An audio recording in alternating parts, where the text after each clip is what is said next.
స్పష్టత లేకుండా ఇలా నిజాయితీగా చిత్తశుద్ధితో ఉంటే ఇలా ఘోష్ కమిషన్ వేయడం అనేది ఇలా ఒకవేళ మీరు అది తప్పని తేలిస్తే మాకు కోర్టులే ముట్టకాయలు వేస్తాయి కదా.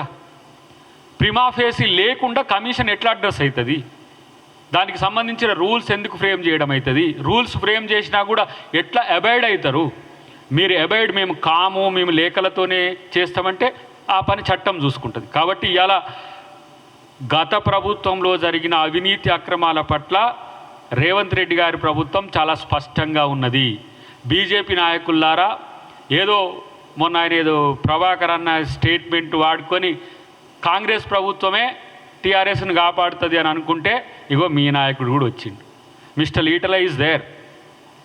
ఆ రోజు మరి ఏ అగ్రిమెంట్తో వచ్చిండ్రో, మీ రాజకీయంగా మిమ్మల్ని మీరు నష్టం చేసుకోవడానికి తెచ్చిండ్రో కానీ అలా కిషన్ రెడ్డిని అధ్యక్షునిగా పెట్టమన్నది కేసీఆర్ అని ఒక రూమర్ తెచ్చుకుంటురి పాయ్.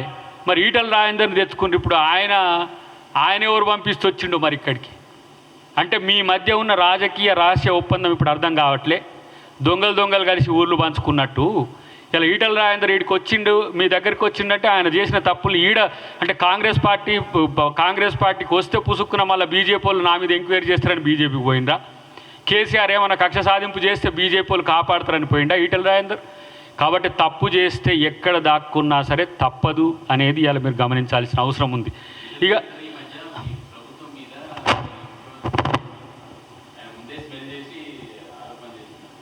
ఆయనకి ఇప్పుడు ఏదో సీల్డ్ కవర్లో ఏదో దాచిపెట్టిర్రు.